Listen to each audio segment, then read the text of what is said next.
मेरे भारत की धरती पर छाया माया का साया है। मेरे भारत की धरती पर छाया माया का साया है। अब नया सवेरा लाने को भारत में शिव आया है। अब नया सवेरा लाने को भारत में शिव आया है।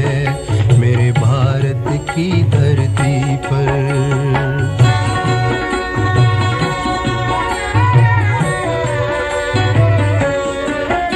तुम छोड़ो 5 विकारों को, अब उठ के ज्ञान का स्नान करो। तुम छोड़ो 5 विकारों को, अब उठ के ज्ञान का स्नान करो। संगम की पावन बेला में फिर भारत उत्थान करो। जागो मेरे भारतवासी, जागो मेरे भारतवासी, शिव तुम्हें जगाने आया है। अब नया सवेरा लाने को भारत में शिव आया है। मेरे भारत की धरती पर।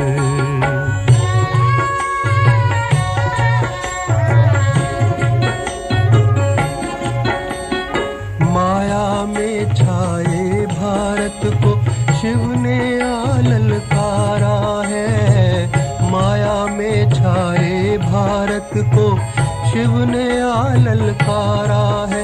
तज देह भान करो ज्ञान दान, अब यही हमारा नारा है। बस याद करो प्रतिपल उसको जो परम धाम से आया है। अब नया सवेरा लाने को भारत में शिव आया है। मेरे भारत की धरती पर।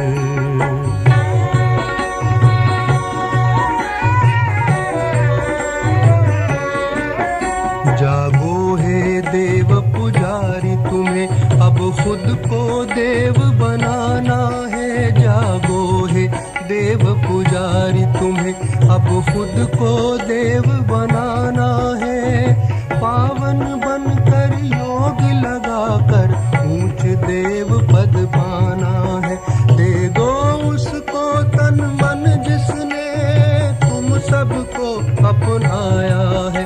अब नया सवेरा लाने को भारत में शिव आया है। भारत में शिव आया है। भारत में शिव आया है।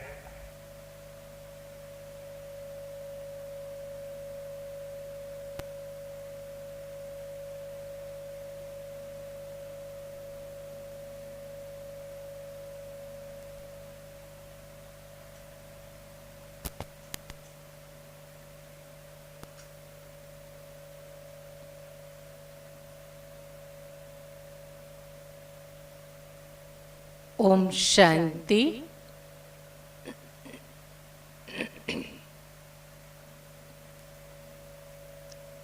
आज की सेशन में आप सभी को पुनः एक बार इस ईश्वरीय विश्वविद्यालय की ओर से हार्दिक स्वागत है।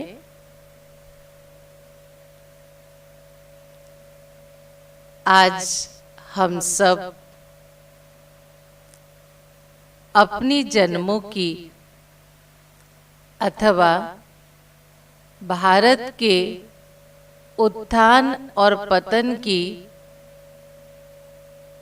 कहानी को जानेंगे। ये ऐसी वंडरफुल कहानी है जो 100% रियल है। लेकिन उसके पहले एक छोटा सा स्टोरी याद आ रही है। कहते हैं एक बार एक शेर का बच्चा, छोटे में ही शेर का बच्चा अपने माता पिता से बिछड़कर वो भेड़ियों के ग्रुप में जाकर मिल गया। बचपन से ही वो भेड़ियों के साथ रहना शुरू किया। उनके साथ रहते रहते उनके जैसा भोजन करते हुए, उनको फॉलो करते हुए शेर अपना स्वभाव, संस्कार, अपनी जीवन शैली वो कुछ भी नहीं जानता था। भेड़ियों जैसा चलना, उनके जैसा जंगल में घूमना फिरना, उनके जैसा भोजन खाना, उनके जैसा बिहेव करना वो कर रहा था। एक दिन की बात है, एक शेर का नजर उस भेड़ियों के ग्रुप के ऊपर पड़ा। जब उसने भेड़ियों को देखा तो उसने क्या देखा? एक शेर का बच्चा भी उनके ग्रुप में है और आनंद से उनके साथ जंगल में विचरण कर रहा है, खेल रहा है, मिलजुल के रह रहा है। उसको आश्चर्यचकित हुआ कि जब शेर का भोजन भेड़िया, बकरी आदि हैं और उनके साथ शेर का बच्चा बड़े आनंद से, बड़े प्यार से वहां रह रहा है, तो शेर बड़ा ही अनुभवी और बुजुर्ग था। उसको समझने में देर नहीं लगा। उसने क्या किया, कैसे भी करके उस शेर के बच्चा को भेड़ियों के ग्रुप से निकाल के अपने साथ ले चला। अपने साथ ले चला एक तालाब के पास। बहुत साफ सुथरा पानी तालाब की। वहां जाके खुद खड़ा हो गया और शेर के बच्चा को भी खड़ा किया। तालाब के पानी में शेर के बच्चा ने देखा कि दोनों के चेहरे एक जैसे दिख रहे हैं। तब उससे समझ में आया कि मैं भी शेर हूं।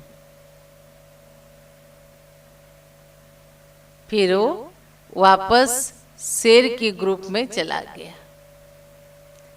कहने का भाव है, आज इस संसार चक्र में हम सभी आत्माएं अपने मूल स्वरूप को भूल चुके हैं। अज्ञान वशतः हम अपने को भूलकर जो हम नहीं हैं वो खुद में समझ के बैठे हैं।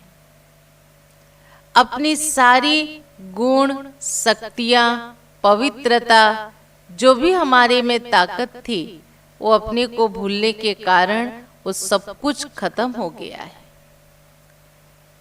इसलिए जो बुजुर्ग है अर्थात यह अनुभवी है। वो अनुभवी कौन है? स्वयं परम ईश्वर परमात्मा है। वो परमात्मा पिता जब धरती पर आते तो वो हमें अपने सत्य पहचान से अवगत कराते हैं। तब हमें समझ में आता है कि हम कितने श्रेष्ठ, कितने महान, कितने पवित्र थे। दूसरी बात, बातों बातों में कई बार हम सभी कहते, मेरा भारत महान, भारत माता की जय।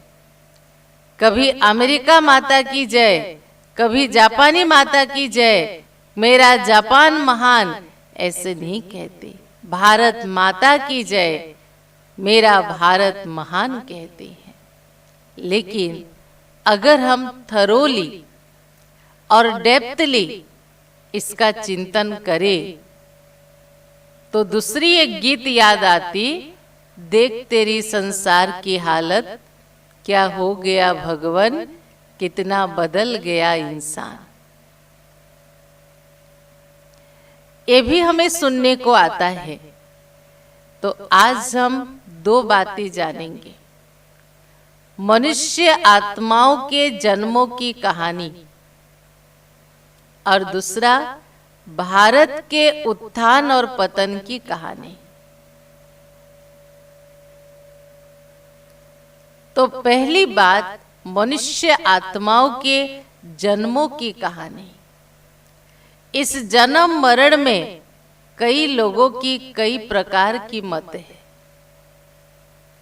कोई कहता जैसा कर्म करोगे वैसा फल पाओगे, और उसी आधार पर डिपेंड करता है कि आपका अगला जन्म क्या होगा।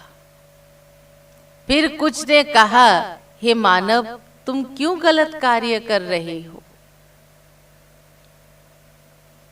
क्योंकि गलत कार्य के परिणाम तुम्हें कुत्ते, बिल्ली, कई पशु पंछियों, पेड़ पौधों आदि के जोनि में तुम्हें जाना पड़ेगा। यहाँ तक लिखा कि तुम्हें 84 लाख योनि भ्रमण करना पड़ेगा। तो कहते मनुष्य के जीवन बड़ा दुर्लभ है। दुर्लभ माना जो मुश्किल से प्राप्त होता है। तो आप सब अपने दिल में थोड़ा हाथ रख के पूछे, अगर बहुत जन्मों के तपस्या, बहुत जन्मों के साधना, बहुत जन्मों के पुण्य कर्म के फल स्वरूप अगर हमें ये मानव शरीर प्राप्त हुआ है, तो हम जो जीवन जी रहे हैं, जैसे व्यवहार हम औरों से कर रहे हैं, जैसी हमारी सोच और कर्म हो गया है वर्तमान जीवन में, क्या महसूस होता है हमें कि ये हमें बहुत मुश्किल से प्राप्त हुआ है मानव शरीर? हम इसे ऐसे यूज कर रहे हैं जैसे कि ये हमें इजीली फोकट में मिला हुआ है। ये सिद्ध करता है कि मानव जीवन दुर्लभ नहीं है। तो फिर क्यों दुर्लभ कहा? आगे जमाने में हमारे ऋषि मुनि बहुत पहुंचे हुए थे, त्रिकालदर्शी थे, भविष्य ज्ञाता थे। उनको अपने तपोबल से आभास होता था कि आगे इंसान जाके अपने मोरालिटी से, इंसानियत से बहुत नीचे गिर जाएगा। अब इसको सही दिशा कैसे दिखाया जाए? जैसे घर में एक छोटा बच्चा कुछ ऐसी चीज हाथ में पकड़ा है, ब्लेड हो, कुछ हो, उसको छुड़ाना है या उसको सुधारना है, तो हम क्या कहते, तुम ये चीज जल्दी जल्दी दे दो, तुम जल्दी जल्दी खाना खा लो, क्योंकि बाहर शेर खड़ा है। अब शहर में शेर कहां से आए? ठीक उसी तरह उस जमाने के ऋषि मुनि बहुत ही पहुंचे हुए थे। उन्होंने अपने तपोबल से जाना कि मानव जाके आगे बहुत ही गलत कार्य में लिप्त हो जाएगा, तब उससे उसको छुटकारा कैसे दिलाया जाए? तब कहा दो बातें, हे मानव, तू जो कर्म कर रहा है वो भगवान देख रहा है, क्योंकि भगवान सर्वव्यापी है। डरवाने के लिए, एवर करने के लिए। दूसरा कहा, हे मानव, तू अगर गलत कर्म करेगा, इस गलत कर्म के कारण तुम्हें ऐसे पशु पंछियों की योनि में जाना पड़ेगा। इसलिए तुम अपने कर्मों पर ध्यान दो। लेकिन अगर हम स्वच्छ बुद्धि से, निष्पक्ष बुद्धि से अगर चिंता करें, किसके जीवन ज्यादा दुखमय है, मनुष्य का या पशु पंछियों का? मैं आप सभी को 2-3 उदाहरण देना चाहती हूं। जैसे मानव जीवन में 3 मौलिक आवश्यकता है जिसके लिए उसे एफर्ट करनी पड़ती है, जिसे कहते रोटी, कपड़ा, मकान। लेकिन ये तीनों चीजों के लिए जानवर पंछियों को इंसान के ऊपर डिपेंड होना पड़ता है या प्रकृति के ऊपर डिपेंड होना पड़ता है। ना उनको अपना घर बनाना है, ना उनको कपड़े की चिंता है, ना उनको खाना बनाने की चिंता है। इसके अलावा मानव जीवन में बच्चे की चिंता, उनकी पढ़ाई की चिंता, उनकी करियर की चिंता, कुछ बीमारी हुई तो हॉस्पिटल की चिंता, किसी के साथ कुछ हुआ तो मुकदमे की चिंता, भविष्य की चिंता, ऐसे कई सारे चिंताओं से मानव जीवन ग्रस्त है। तभी तो कभी कभी हम बैठे रहते और खुले आसमान की ओर निहारते और आसमान में जब उड़ता हुआ पंछी को देखते हैं तो मन क्या कहता है कि काश मैं भी एक पंछी होता जो खुले आसमान में ऐसे उड़ता रहता। कहते या नहीं कहते हैं? लेकिन जानवरों को, पशु पंछियों को जो मिला प्रकृति से उस दवाई से ठीक हो गए तो अच्छा है। उनके लिए हॉस्पिटल खुद दौड़ने की, बच्चों की पढ़ाई की, करियर की, शादी की, ये सब चीजों की चिंता नहीं रहती है इंसान की तरह। इसलिए कहा मानव जीवन में जितना दुख तकलीफ है उतना पशु पंछियों के जीवन में ना तकलीफ ना चिंता है। तभी तो कहते हैं ना, जब ब्रह्मा जी सबको एक समान आयु बांट रहे थे तो क्या हुआ, थोड़ा सा मुझे याद आ रहा है। सबको एक समान आयु दिया, मानव को दिया, बंदर को दिया, गधे को दिया, कुत्ते को दिया। जब उनको पता चला कि हम सबको 20-20 साल दिया हुआ है, लेकिन गधे को, कुत्ते को, बंदर को, सबको इंसान के अंडर में रह के कर्म करना है और उसकी सेवा करनी है, उसकी मनमर्जियां सहनी है, तब उन्होंने कहा हे प्रभु आप हमारी भी उम्र मानव को दे दो, हमारी कम कर दो। तभी कहते हैं इंसान का जो जन्म है ना वो इसके तरह है। जीवन के 20 साल गधे के तरह वो कमाता है परिवार के लिए, अपने लिए। फिर बंदर की तरह आज इस बेटे के पास बुढ़ापे में, कल उस बेटे के पास, जैसे बंदर डाली डाली में दौड़ता है ना वैसे दौड़ते हैं। और लास्ट में घर जगते हैं कुत्ते की तरह। तो कहने का भाव है मानव जीवन सबसे ज्यादा चिंताग्रस्त जीवन है। और दूसरी बात, अगर इंसान अपने किए गए कर्म के अनुसार उसको अगर पशु पंछी की योनियों में उसको भेज दिया जाए तो क्या गारंटी है कि वो ठीक हो जाएगा? सोचो, एक चोर को बिल्ली बना दिया जाए, बिल्ली भी तो चोरी करती है। एक चोर को अगर शेर बना दिया जाए वो तो और भी हिंसा करता है। और दूसरी बात, इंसान अपने कर्मों का फल इसी जन्म में, इसी शरीर में प्राप्त करता है। उसका उदाहरण देखो, एक छोटा बच्चा ऐसा क्या कर्म किया है जो माँ के गर्भ से वो अंधे, लूले, लंगड़े होके जन्म, बीमार होके जन्म लेता है? वो कौन से कर्म का फल है? अगर मनुष्य को अपने कर्मों के फल के स्वरूप पशु पंछी की योनि में जाना पड़ता तो वो फिर कौन से कर्म के फल भोग के धरती पर आता है? आज देखो, एक कुत्ता जिसको हम पालते हैं,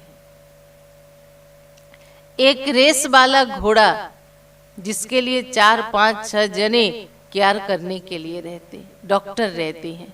कुत्ते को हम अपने कार में घुमाते हैं, घर में अच्छे जगह में सुलाते हैं, लॉक्स साबुन में धुलाते हैं, खाने पीने को कितने अच्छे तरह से देते हैं। तो क्या वो कुत्ते या वो घोड़े, इनको हम इंसान कहेंगे? और आज लाखों करोड़ों लोग कुत्ते की तरह आज झुपड़पट्टी में, नाले के पास यहाँ तक कि आंखों देखा है, ट्रेन से जो खाते हैं हम लोग, झूठे बाहर रेल लाइन में फेंकते हैं, वहां से भी उठा के, उस गट्टर से भी उठा के खा रहे हैं, डस्टबिन से भी उठा के रोटी सब्जी खा रहे हैं। तो क्या उन इंसानों को कुत्ता कहेंगे? कभी नहीं। हाँ, ये कहेंगे इंसान के जो संस्कार स्वभाव होगा वो गधे जैसा होगा, कुत्ते जैसा होगा, घोड़े जैसा चंचल होगा, मोर जैसा पवित्र होगा, गाय जैसा हो सकता है। और कुत्ते घोड़े का जीवन मनुष्य जैसा सुखद हो सकता है अपने कर्म के आधार पर, लेकिन ना कुत्ते बिल्ली कभी इंसान बनेंगे, ना इंसान कभी कुत्ते बिल्ली बनेगा। कैसे? कहते हैं आम की गुठली लगाओ तो आम के पेड़ होते हैं, केला की चारा लगाओ तो केले के पेड़ उगते हैं, जामुन की बीज बो तो जामुन के पेड़ निकलते हैं। कभी भी आम से जामुन, जामुन से केला, केला से पपीता नहीं होता है। जैसा बीज वैसा वृक्ष होता है। ठीक उसी तरह हम सब एक आत्मा है, तो हमारी आत्मा रूपी बीज ये मनुष्य आत्मा की है, तो ये हमेशा मनुष्य योनि में ही जाएगा और किसी योनि में नहीं। केले के पेड़ से कभी इंसान पैदा नहीं होता, इंसान के पेड़ से कभी केले का पेड़ पैदा नहीं होता। हर एक के बीज अलग है, हर एक की आकृति अलग है।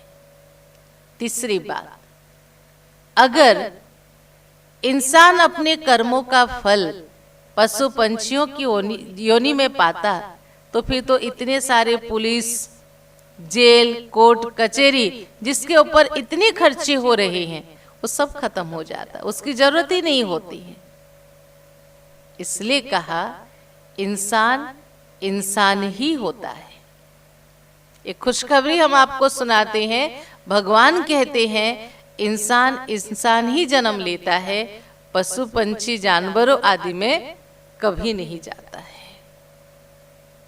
इसलिए आज हम जानेंगे मनुष्य आत्मा के 84 जन्मों की अद्भुत कहानी, अथवा भारत के उत्थान और पतन की कहानी। और एक बात याद आती है, आज बीच में एक प्रोग्राम आता था राज पिछले जन्मों का। यह साइंस भी हिप्नोटाइज के प्रोसेस से देखा है, रिसर्च करके कई ऐसे मैसेज न्यूज़पेपर सब में आते हैं कि एक इंसान हिप्नोटाइज के द्वारा वो अपने 5 जन्म तक पीछे जा सकता है। और तब उससे पूछा गया, वो हर जन्म में इंसान ही था। ऐसे एक कुत्ते को भी रिसर्च किया गया, उसने भी देखा कि वो भी 5 जन्म तक कुत्ते ही था। तो कहने का भाव, ये खुश हो जाओ, हम मानव शरीर में ही रहेंगे, पशु पंछी योनि में नहीं जाएंगे।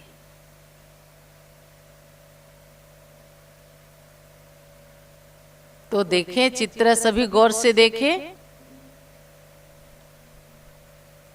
भारत के उत्थान और पतन की कहानी, अथवा मनुष्य आत्मा के 84 जन्मों की अद्भुत कहानी। इस चित्र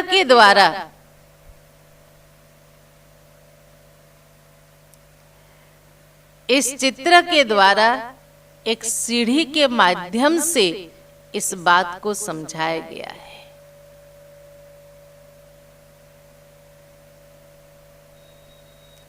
जैसे सीढ़ी उतरना सबके लिए सहज है, पर सीढ़ी चढ़ना सबके लिए मुश्किल है। ऐसे इस 5000 वर्ष के ड्रामा में हम सब 84 जन्म सीढ़ी नीचे उतरे हैं। अब इस एक जन्म में हमें सीढ़ी ऊपर चढ़ना है, लेकिन उतरने में जब 5000 वर्ष लगता है तो चढ़ने में तो एक एक सीढ़ी समय लगेगा ना। तो यहाँ सीढ़ी चढ़ने का तरीका भी अलग है। तो सृष्टि सीढ़ी के चित्र में आप सब देखेंगे कि सृष्टि पहले भारतवर्ष था। भारत के उत्थान और पतन की कहानी है ना। सीढ़ी में पहले सतयुग को दिखाया है, जिसको सुवर्ण युग, कृष्णपुरी, विष्णुपुरी, स्वर्ग, हेवन, पैराडाइज जो इस धरती पर था। तभी कहते हैं उस समय भारत में सोना उग रहा था। आप सभी को भी ज्ञात है कि भारत में इतना सोना था कि अंग्रेजों ने 300 जहाज भर के लेके गए। मुसलमानों ने भी आक्रमण करके हमारे मंदिरों से लूट के लेके गए। उस समय सिर्फ भारत देश ही समृद्ध देश था, जिस पर आक्रमण करके बाहरी लोग बहुत कुछ लूट के लेके गए। तो इसी धरती पर जब सतयुग था भारतवर्ष में, त्रेता युग था भारतवर्ष में, जहां एक धर्म, एक मत, एक राज्य, एक भाषा था, उस सतयुगी पवित्र सृष्टि की आयु 1250 वर्ष था। कल हमने जाना था ना कि 5000 वर्ष में 4 युग, हर एक युग की अवधि 1250 वर्ष है। ऐसे कितने 1250 वर्ष जा चुके हैं ये हमें पता नहीं है। तभी कहा ये सृष्टि चक्र अनादि अनंत अविनाशी है। तो सीढ़ी में सबसे पहले सतयुग को दिखाया है। सतयुग जहां सब कुछ सत होगा। सत माना 16 कला संपन्न, 100% परफेक्शन। कोई कमी नहीं होगी, कोई अभाव नहीं होगा, कोई असुविधा, दुख, तकलीफ नहीं होगा। वहां हम सब की आत्मा 8 जन्म लेती है और एवरेज हमारी आयु जो है वो 150 वर्ष की होती है। 150 वर्ष की आयु में जब पूरी होने को आता, तब साक्षात्कार होगा एक छोटा सा प्रिंस और प्रिंसेस की, जिसको देख के हमें बहुत खुशी होगी और खुशी खुशी से हमारी आत्मा इस वस्त्र को यहाँ छोड़ के वो जाके माँ के गर्भ में प्रवेश करेगी, जिसको इच्छा मृत्यु अथवा अमर लोक कहते हैं। वहां मृत्यु का भय नहीं होता, वहां मृत्यु के लिए चिंता नहीं होता, मृत्यु को टालने की प्रयास नहीं होता। वहां के मृत्यु को वस्त्र परिवर्तन कहते हैं। जैसे आज हमने कपड़ा पहना, कल नहा के दूसरे कपड़े पहने, आज शाम को ही हमने चेंज किया, इसमें कोई मेहनत नहीं लगती है। ठीक उसी तरह सतयुगी पवित्र धरनी में हमारी आत्मा को शरीर रूपी वस्त्र त्यागने में कोई मेहनत नहीं होती है। सतयुग जिसके आरंभ के पॉपुलेशन 9,16,108 होते और सतयुग खत्म होते होते 2-3 करोड़ आबादी हो जाती है। उसके बाद सीढ़ी में दिखाया त्रेता युग। त्रेता कुछ त्रुटियां आत्मा में जन्म मरण के चक्र में आने से होती है, जहां के राजा श्री राम श्री सीता हैं।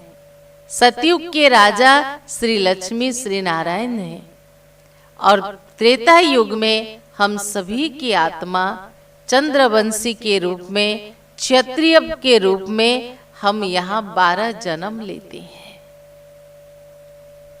हम यहाँ 12 जन्म लेते हैं।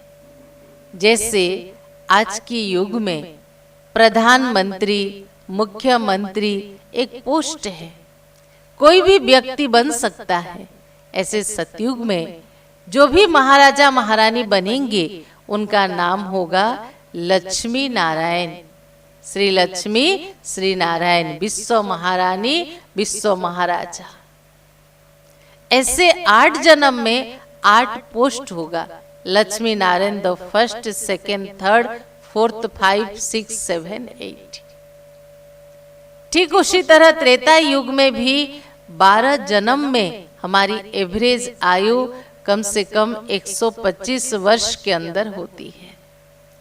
और वहां भी श्री राम श्री सीता एक पद है। 12 जन्म में 12 राम सीता होंगे। अब मन में प्रश्न उठता, कितने नंबर सीता को रावण ने चोरी करके लेके गया? रामायण हम सभी ने सुना है, पढ़ा है, देखा है कि सीता जी को रावण क्या करते हैं, वो अपहरण करके लेके जाते हैं। अब हम आपसे प्रश्न पूछ रहे हैं, कितने नंबर सीता को रावण चोरी करके लेके गया? आप कहोगे दीदी जरूर जो लास्ट नंबर में होगा। लेकिन मैं आपको आज एक रहस्य जो भगवान ने हमें इस ईश्वरीय विश्वविद्यालय में दिया, हमको भी नहीं पता था, वो आपको मैं बता रही हूं। सतयुग के अंत में आबादी 2-3 करोड़ होती है और त्रेता के अंत में आबादी 33 करोड़ होती है। तभी कहते देवताएं 33 करोड़ है, पर 33 करोड़ का नाम लिख के दो बोलो तो किसी को भी पता नहीं होगा। तो जब जन्म मरण के चक्र में आके त्रेता अंत में पहुंचते, यह सीता कौन है? यह सीता है आत्मा। यहां राम कौन है? राम है परमात्मा। तभी कहा 4 प्रकार के राम हैं। एक है घट घट में राम, आत्मा राम। एक है जगत प्रसारा राम, राम नामधारी मनुष्य अथवा परशुराम। और तीसरा है दशरथ का बेटा श्री रामचंद्र जी। और चौथा है सबसे न्यारा, सबसे प्यारा परमात्मा निराकार राम, जो आत्मा को आनंद प्रदान करते हैं। इस भाव से अगर हम देखें इसके आध्यात्मिक रहस्य को हमारे जीवन में, तो 33 करोड़ आत्मा रूपी सीता पॉल्यूटेड होने के कारण, इम्प्योर होने के कारण जन्म मरण के चक्र में वो रावण की कैद में चली जाती हैं। अर्थात काम, क्रोध, लोभ, मोह, अहंकार, ईर्षा, द्वेष, घृणा, छल, आलस्य, ये 10 शीश वाले रावण के कब्जे में आ जाते हैं। और रावण की कैद में रह के सीता क्या करती थी? रोती थी ना खुश रहती थी? कभी खुश नहीं रहती थी। कोई भी इंसान इस 10 विकार के वशीभूत होके कभी खुश नहीं रह सकता है, कभी खुश नहीं रह सकता है। इसलिए देखो और एक चीज दिखाया है, जब सीता को लेके जा रहे थे तो रास्ते में जटायु ने उनको रोकने की प्रयास किया, तो रावण ने क्या किया? जटायु के दोनों पर काट दिए। जैसे ही हम त्रेता से द्वापर युग में एंट्री करते हैं, हमारी आत्मा से पवित्रता और योग की ताकत रूपी दोनों पंख खत्म हो जाते हैं और हम कंप्लीटली इस 10 विकार के प्रभाव में आ जाते हैं, जिसको हमारी क्रिश्चियन फिलोसॉफी में भी कहा गया है कि फॉरबिडन फ्रूट खाकर जिनको भगवान ने बनाया था, आदम, ईव और मानव, वो सब हिंसात्मक हो गए और आपस में मार पीट, लड़ाई झगड़ा करके, खून खराबा करके उस दुनिया को खत्म कर दिए।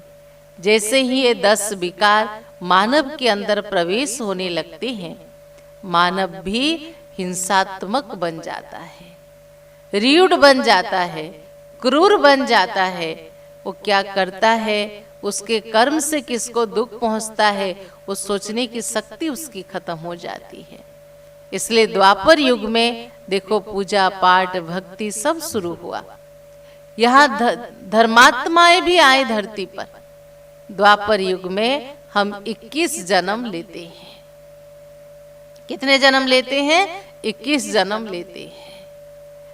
और कलयुग में इसके खासियत है, यहाँ जल्दी जन्म, जल्दी मृत्यु, ज्यादा पाप कर्म, ज्यादा जन्म। इसलिए सबसे ज्यादा जन्म हम कलयुग में लेते हैं, उसका है 42 जन्म। द्वापर में हमारी एवरेज आयु 80-90 वर्ष की होती है और कलयुग में एवरेज आयु 40-50 वर्ष के अंदर है। और यहाँ अकाले मृत्यु की संभावना बहुत बढ़ जाती है। अब कहेंगे एक कलयुग है, हम माने कैसे? कहते हैं एक बार श्री कृष्ण जी ने 5 पांडवों को दुनिया भ्रमण करने के लिए भेजा। 5 पांडव दुनिया दर्शन करके आके वो कृष्ण जी के पास पहुंचे। श्री कृष्ण जी ने उन्हें पूछा, आप सभी ने क्या देखा? सबके मन विचलित थे। एक एक ने अपने मन की बातें कृष्ण के साथ शेयर किया। एक ने कहा कि हमने ऐसा एक दृश्य देखा, अर्थात ऐसा एक जीव देखा जिनका नाम है हाथी। उस हाथी के 2 सूंड थे। इसका अर्थ क्या है?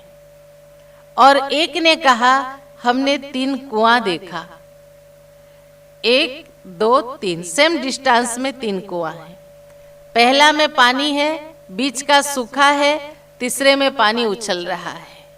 हमको समझ नहीं आया। तीसरा ने कहा हमने एक ऐसा पंछी देखा जिसके हर पर में राम नाम लिखा है, पर वो शमशान में बैठ के मुर्दा डेड बॉडी खा रहा है। और एक ने कहा हमने ऐसा एक दृश्य देखा जहां बछड़ी की दूध गाय पी रही है। और एक ने कहा हमने ऐसा दृश्य देखा कि एक बड़ा सा पत्थर है, पहाड़ी जैसा, उस पत्थर के नीचे कुछ घास है। ऊपर पहाड़ी से पत्थर गिर रहे हैं पर नीचे घास का कुछ नहीं हो रहा है। इसका भाव क्या है? तो कृष्ण जी ने एक एक का उत्तर देते हुए कहा एक कलयुग है। एक हाथी का 2 सूंड, अर्थात यहाँ पावर एक के हाथ में नहीं होगा। यहाँ प्रजातंत्र है, प्रजा के भी हाथ में पावर होगा तो मंत्रियों के भी हाथ में पावर होगा। जो जिसको जब चाहे ऊपर नीचे कर सकते हैं, इसलिए दिखाए 2 सूंड है। और एक ने जो देखा कि पंछी के पर में राम नाम लिखा है, पर वो शमशान में बैठ के मुर्दा खा रहा है।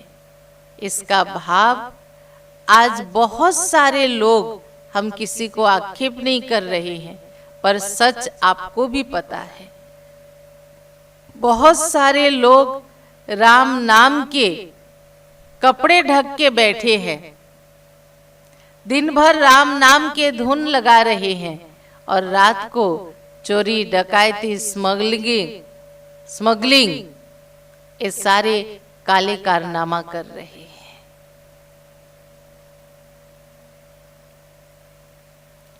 और जो 3 कुएं उन्होंने देखा, एक कुआं में पानी है, बीच में नहीं है, थर्ड में ओवरफ्लो हो रहा है। कलयुग में भाई भाई का, भाई बहन का, बहन बहन का आपस में जितना प्यार नहीं होगा, उतना पड़ोस के साथ आपका अच्छा संबंध होगा। अगर पड़ोस वाले आके कहेंगे कि पता है आज तुम्हारा भाई तुम्हारे लिए क्या कह रहा था, हम आंख बंद करके उसको मानेंगे। लेकिन भाई कहेगा मैं माँ के कसम खा के कहता हूं मैंने ऐसा नहीं कहा, तो उस पर भरोसा नहीं होगा। एक कलयुग है भाई, एक कलयुग है। इसलिए दिखाए कि भाई भाई में जितना प्रेम नहीं, अगल बगल वालों से उतना प्रेम होगा। फिर दिखाए बछड़ी के दूध गाय पी रही है।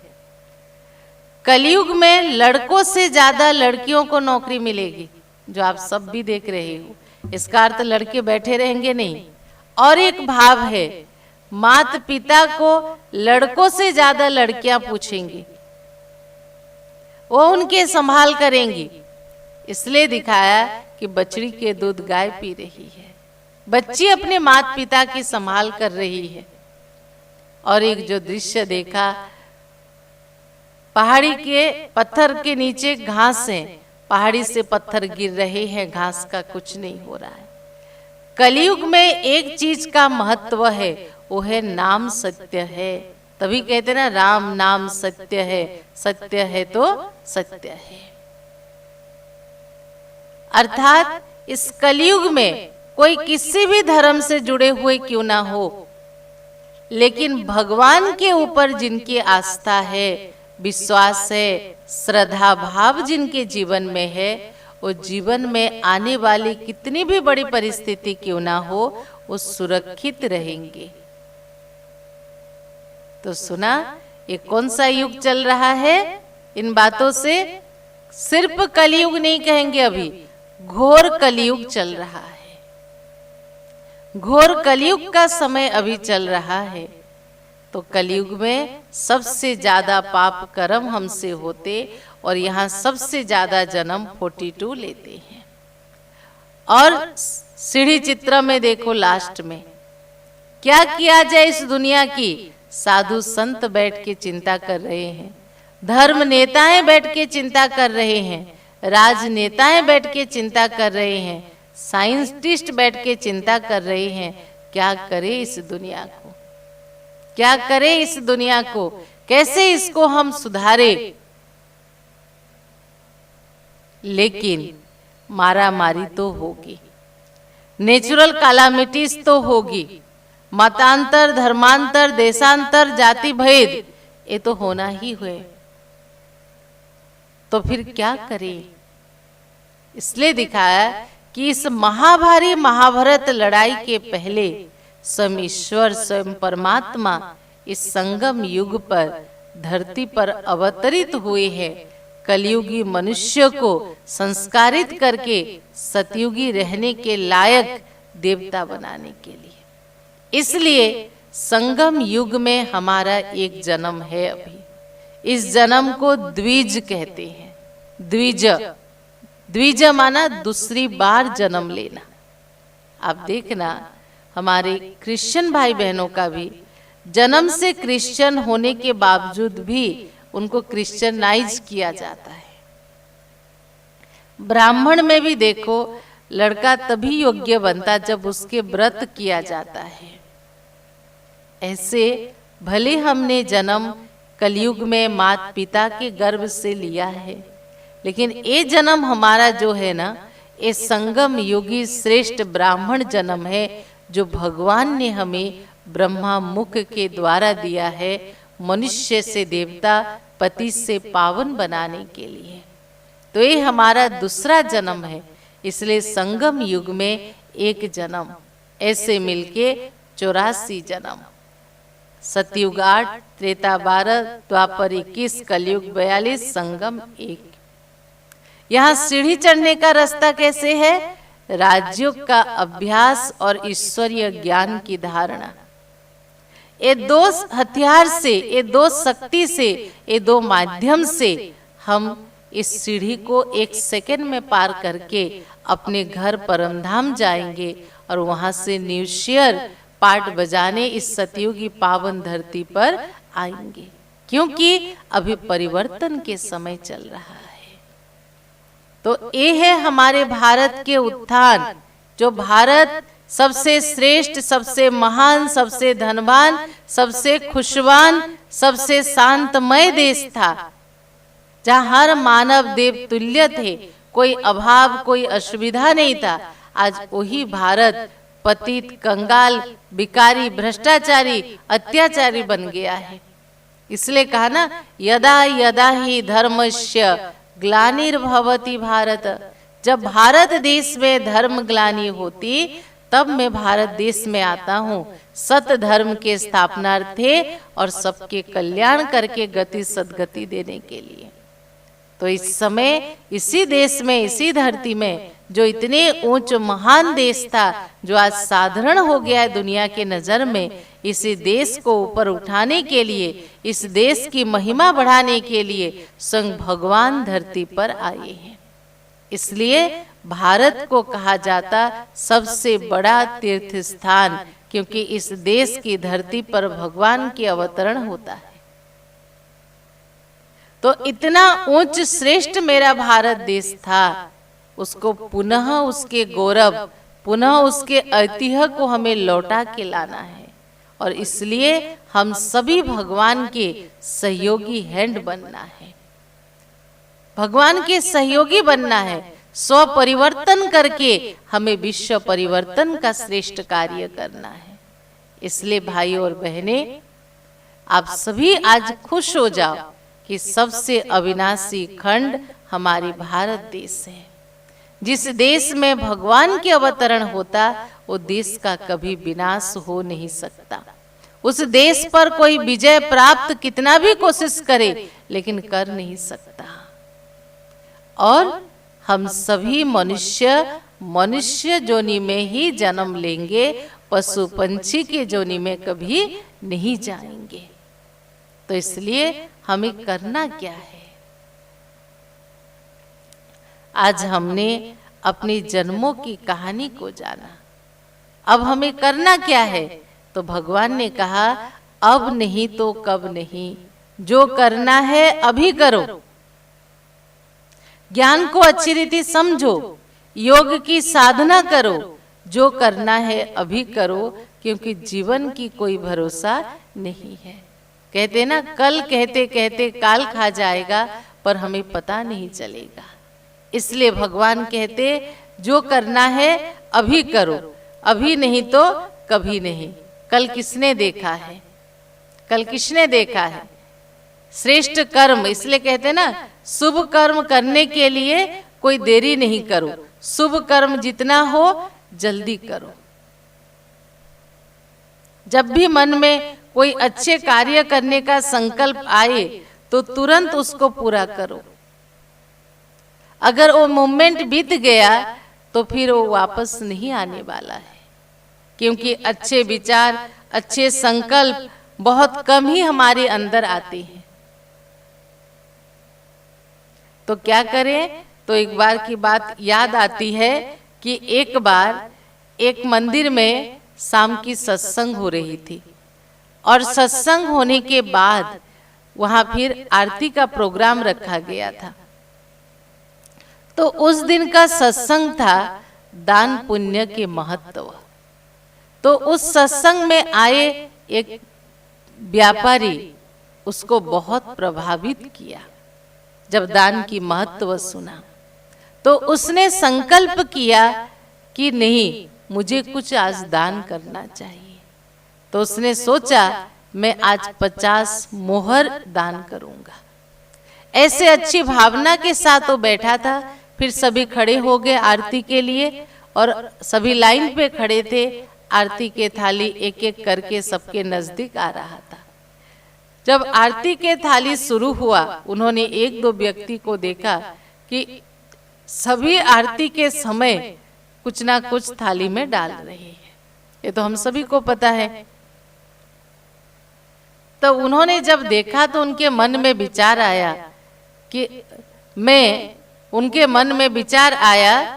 कि मैं 50 मोहर क्यों डालूं? अरे सभी डाल रहे हैं, मैं 40 डालूं। और थोड़ा सा जब पास आया, मन में विचार आया, नहीं 30 डालना है। और थोड़ा सा पास आया, मन में विचार आया कि 20 डालना है, 10 डालना है, 5 डालना है।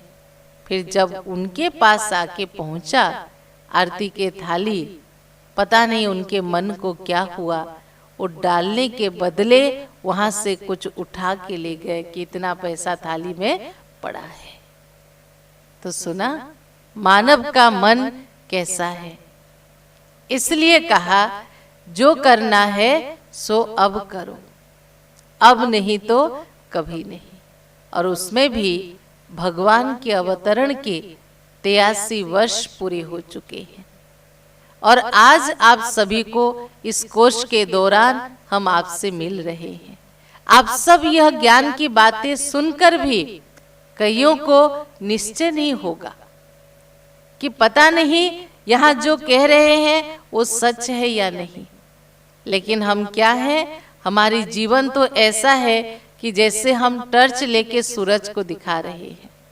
पहले आप सबको ज्ञात हो कि यहाँ सुनाने वाला ज्ञान स्वयं परम पिता परमात्मा है।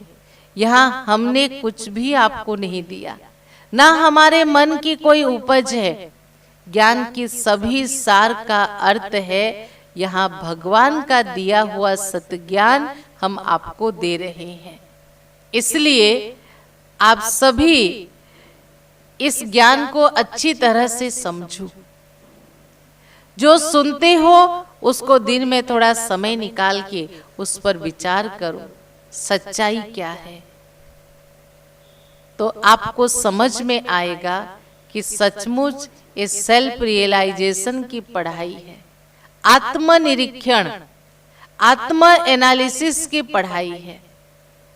इसलिए आप सभी से निवेदन है कि जो भी लेसन के दौरान आप सुन रहे हो उस पर थोड़ा गौर करो और आप सभी इस चीज को अच्छी तरह से मंथन करो। फिर देखो ज्ञान की खुराक से आप कितने सशक्त बनेंगे। अब आप कहोगे आज की ये लेसन में हमारी क्या फायदा हुआ। आज की ये लेसन में हमने जाना कि इंसान कभी बंदर से मानव नहीं हुआ है। इंसान का पहला जन्म देवता था, फिर वो क्षत्रिय बना, फिर वो वैश्य बना, फिर कलयुग में सभी शूद्र प्रकृति के हैं और संगम पे सभी ब्राह्मण हैं। हम सब की आत्मा 5 वर्णों के चक्कर लगा के आती है। कलयुग में कहा सभी शूद्र प्रकृति के हैं, शूद्र प्रकृति के हैं अर्थात कलयुग में आज किसी के भी कर्म, किसी के भी वृत्ति, किसी के भी दृष्टि ब्राह्मण जैसा पवित्र नहीं। ब्राह्मण माना लौकिक पूजा पाठ करने वाले ब्राह्मण नहीं कह रहे, यहाँ ब्राह्मण उसे कहते जिनमें 6 बातें होती है। जो ब्रह्मचर्य व्रत की धारणा करते, जो ब्रह्म मुहूर्त में उठ के ईश्वर की ध्यान करते, जो रोज ब्रह्म ज्ञान को सुनते हैं, जो ब्रह्मा भोजन खाते ईश्वर को अर्पण करके, जो अपने को ब्रह्म लोक के निवासी समझते, जो ब्रह्मा के आचरण को जीवन में धारण करते हैं, वो है ब्राह्मण। चाहे वो कोई जात कोई धर्म का हो, इसको कहते संस्कारित जन्म। तो जाना कौन सा जन्म दुर्लभ है? अभी के ब्राह्मण जन्म, जो ईश्वर के आके आप सब बन रहे हो, आपकी जन्म हो रहा है। आज आप 7 दिन गर्भ में हो, 10 दिन में आपकी पूरी जन्म हो जाएगी। तो ये अलौकिक जन्म, ये ईश्वरीय जन्म, ये ब्राह्मण जन्म दुर्लभ है, क्योंकि बहुत जन्मों के पूजा पाठ भक्ति दान पुण्य के कर्म के आधार पर ही हम भगवान के घर में आ पाते हैं। आप सबकी जीवन यात्रा में ये भी हुआ होगा, कई जगह इस ईश्वरीय विश्वविद्यालय के स्टॉल लगी होगी, प्रोग्राम हो रहा होगा, सेंटर के रास्ते आप जा रहे होंगे, लेकिन आपने कई बार चाहा भी होगा, कई बार ना भी चाहा होगा, अंदर आए सुने जाने, लेकिन आना नहीं हुआ। कहते समय से पहले भाग्य से ज्यादा कभी किसी को प्राप्त नहीं होता। जब समय आया, भले ऑनलाइन हो, लेकिन आज आप सब हमारे साथ जुड़े हो, तो आप तो और पावरफुल बच्चे हो भगवान के। ऑनलाइन आपके ईश्वरीय जन्म हो रहा है, इसलिए इस दिव्य जन्म को, अलौकिक जन्मदिन को आप कभी भी नहीं भूलना। ओम शांति। चले उस परमात्मा पिता को याद करें 5 मिनट।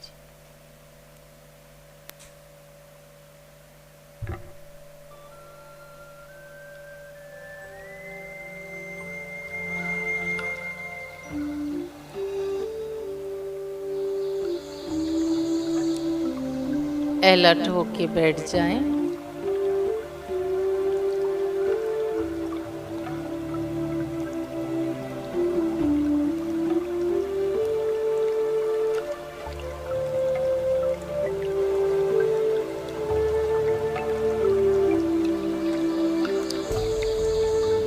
अपनी मन बुद्धि को सभी तरफ से हटाकर रोज की तरह भ्रुकुटी के मध्य एकाग्र करें।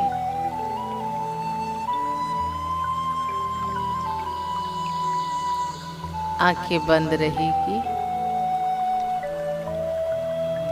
पर निद्रा की अवस्था नहीं होगी।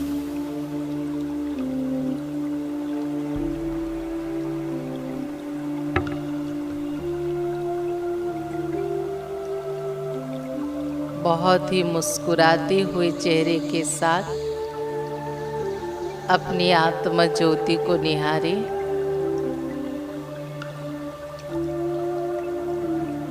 खुश हो जाएं अपने भाग्य पर।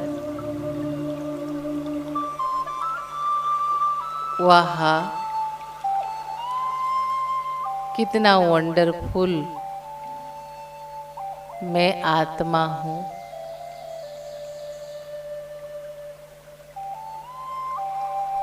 शांत स्वरूप,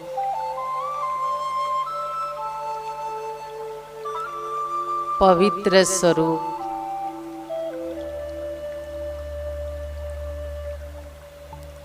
आनंद स्वरूप,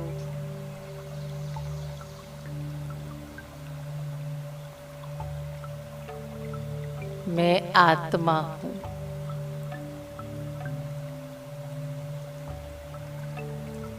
आज मैंने जाना कि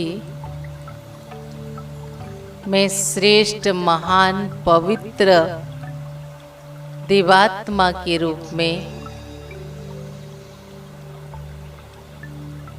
इस सृष्टि रंगमंच पर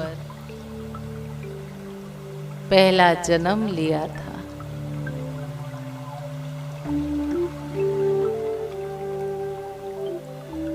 ढाई हजार वर्ष देवता के रूप में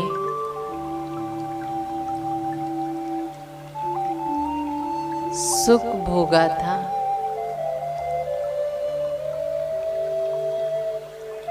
आज मैं आत्मा पूरे कंगाल बन गई हूँ, अर्थात मेरी सारी गुण, शक्ति, पवित्रता, दैवी संस्कार सब नष्ट हो गए हैं।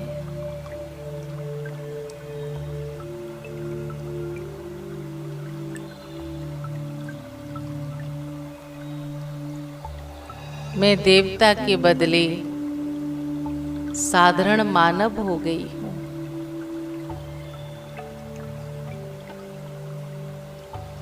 मैं आत्मा अपने सत्य परिचय से बिल्कुल अनभिज्ञ हूँ।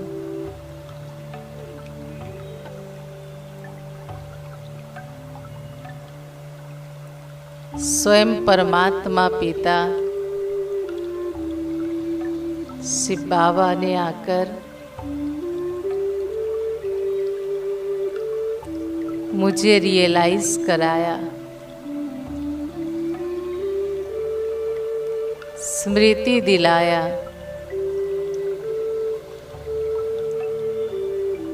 कि तुम कमजोर नहीं हो, तुम शक्तिहीन नहीं हो, तुम भिखारी नहीं हो,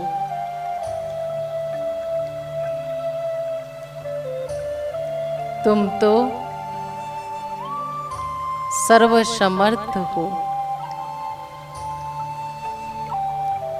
दैवी घराने की आत्मा हो।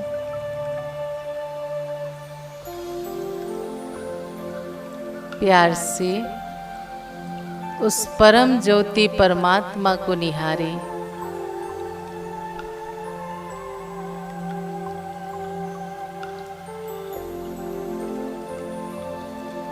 दिल से उसे धन्यवाद अर्पण करें।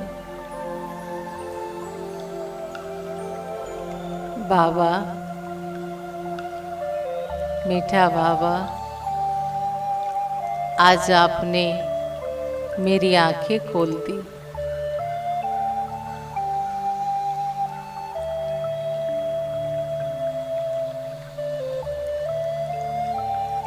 अनुभव करें परमात्मा से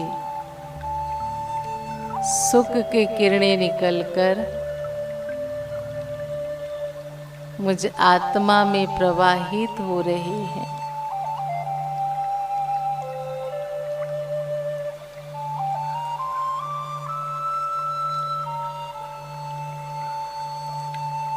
और मैं आत्मा सुखों से भरपूर हो रही हूँ।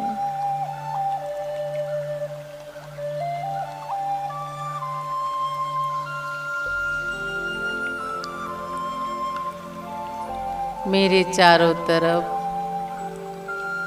खुशी की लहरें फैल रही है।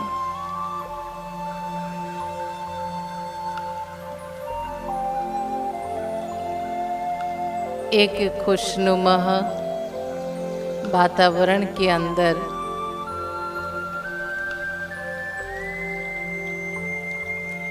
परमात्मा छत्र छाया के नीचे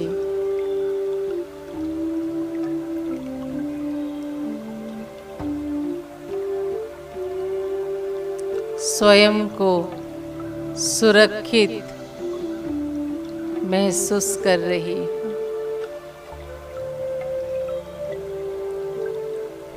पुनः अनुभव करें भगवान से सुखों की किरणें निरंतर मुझ आत्मा में समा रही है।